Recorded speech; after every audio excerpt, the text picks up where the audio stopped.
Selamat pagi, siang, dan sore teman-teman semua beserta Ibu Naning selaku dosen dalam mata kuliah Manajemen Risiko Korporat kami. Kali ini kami dari kelompok 5 mata kuliah Manajemen Risiko Korporat Departemen Teknik dan Sistem Industri ITS yang terdiri atas saya, Ibu Tumiar Sanjaya, NRP 0241194/2012, ingin menjelaskan sedikit nih mengenai COSO ERM. Jadi, apa sih COSO ERM itu?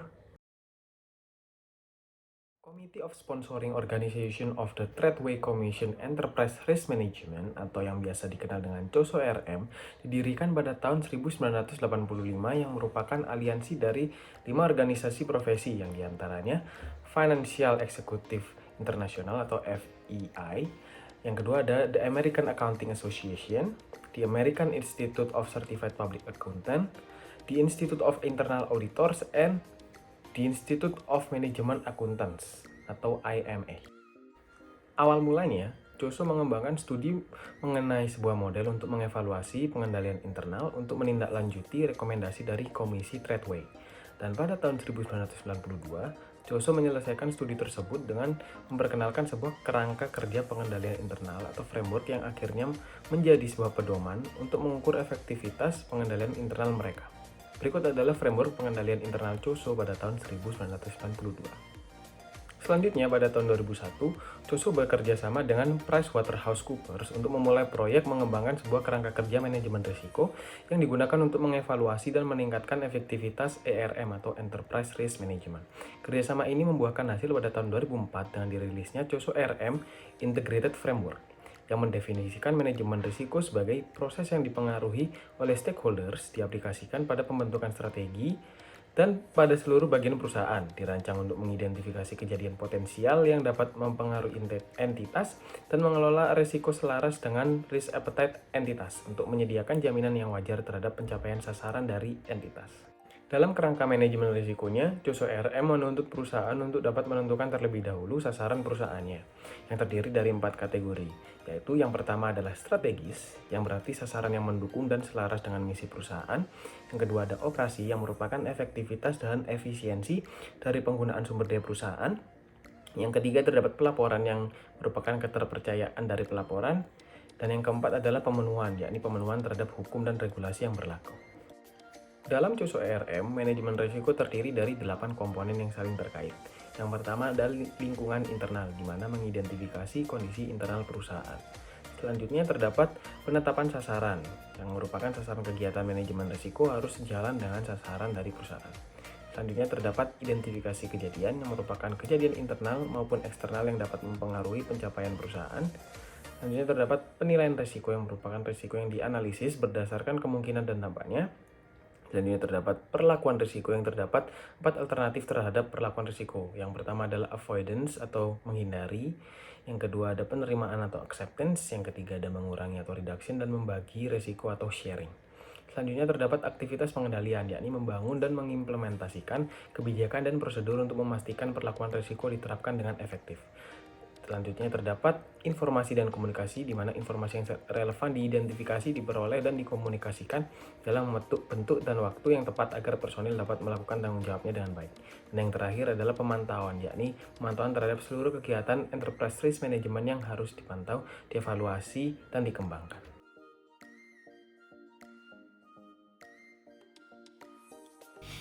Perkenalkan, nama saya Kevin Fuanus Putra, NRP 0241940000069. Izinkan saya di sini akan menjelaskan mengenai COSO RM edisi 2017. Seiring berkembangnya zaman, dibuatlah improvement dari COSO tahun sebelum-sebelumnya, di mana COSO ini kemudian dibuatlah COSO 2017 atau biasa disebut COSO Enterprise Risk Management Integrating with Strategy and Performance, di mana pada COSO tahun 2017 ini berfokus pada risiko daripada aktivitas yang berjalan. Nah, pada COSO tahun 2017, risiko itu dapat dilihat menjadi 4 bagian. Bagian pertama, risiko adalah bagian dari pertimbangan pada top management, di mana top management ini berfungsi untuk mencari penyebab dari terjadinya risiko. Bagian kedua, Pengelolaan risiko adalah bagian yang sangat penting untuk perusahaan dan berfungsi untuk menjamin keberlangsungan perusahaan untuk jangka panjang. Ketiga, risiko itu tidak hanya dilihat sebagai hal yang negatif, tetapi juga sebagai opportunity perusahaan untuk berbenah di masa yang akan datang. Nah, bagian yang terakhir adalah risiko itu dipakai sebagai bahan pertimbangan perusahaan untuk menentukan strateginya, sehingga terhindar dari risiko-risiko yang akan terjadi di masa yang akan datang. Jadi kesimpulannya adalah pada COSO RM 2017 ini itu berfokus pada bagian manage proses, di mana risiko ini ikut andil dalam proses pengambilan strategi dengan tujuan strategi ini akan meminimalisir terjadinya risiko di masa yang akan datang. Nah, COSO 2017 sendiri itu memiliki 5 komponen dasar. Berikut adalah komponennya. Komponen pertama adalah governance and culture. Governance ini mengartikan tata kelola yang handal dan memadai, di mana tata kelola yang handal dan memadai ini dapat berfungsi untuk membantu perusahaan di masa yang akan mendatang lewat penataan dari kegiatannya dan juga siapa yang bertanggung jawab dalam aktivitas tersebut. Nah, kemudian adalah culture, di mana culture ini merupakan habit perusahaan atau image dari perusahaan dalam bentuk seperti budaya kerja, struktur perusahaan, ruang lingkup kerja, visi dan misi perusahaan jangka panjang. Itu merupakan bagian dari culture perusahaan. Nah, yang kedua adalah strategi dan objective setting, di mana pada COSO strategi ini sudah dipertimbangkan resiko-resikonya oleh BOD dengan tujuan untuk menghindari risiko yang akan terjadi jika strategi tersebut selalu menempel dengan risiko yang akan datang. Risiko ini menjadi bahan dari pertimbangan BOD karena risiko itu selalu menempel dengan strategi. Nah, dengan menempelnya strategi dan risiko ini akan menjadi bahan identifikasi, pertimbangan dan penilaian perusahaan untuk menentukan strategi apa yang cocok untuk perusahaan.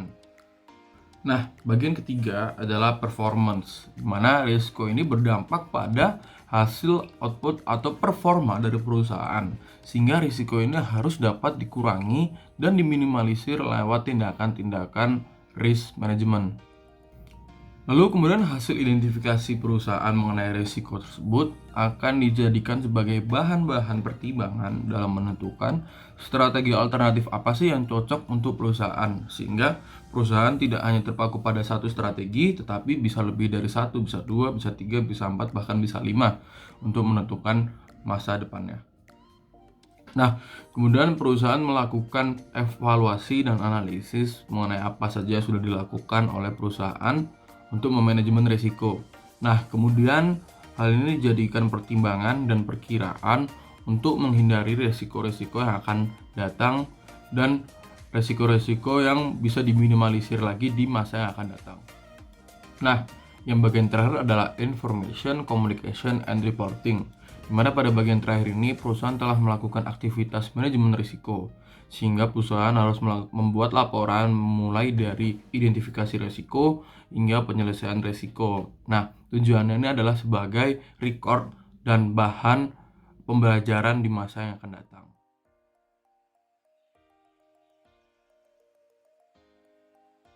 Halo, perkenalkan nama saya Amanda Zilva Kansa Syahrani, NRP 02411942000023.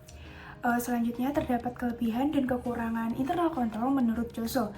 Untuk kelebihannya sendiri terdapat 4 kelebihan, yaitu yang pertama, pengendalian internal dapat membantu suatu entitas mencapai kinerja dan profitabilitas target dan mencegah hilangnya sumber daya. Yang kedua, dapat membantu memastikan pelaporan keuangan yang dapat diandalkan.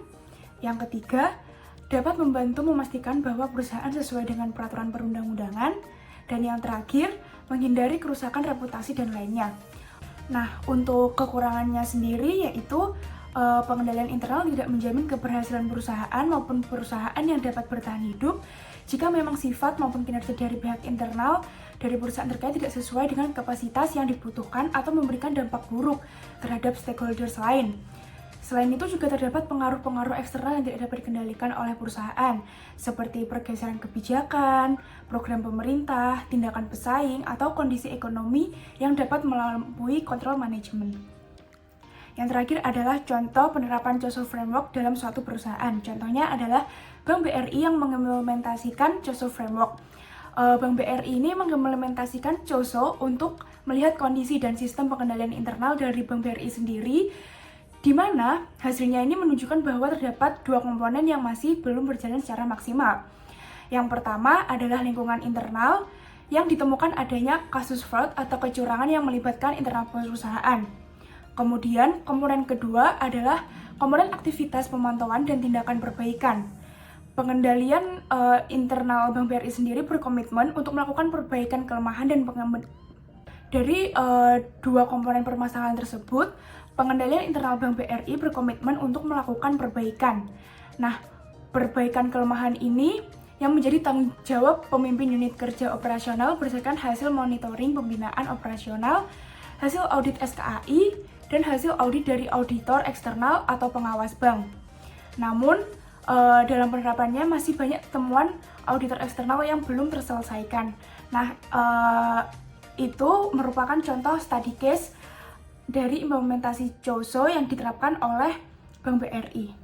Nah, itu tadi merupakan contoh pengimplementasian COSO Framework di dalam sebuah perusahaan yang sekaligus menjadi penutup dari resume kelompok kami tentang COSO Framework.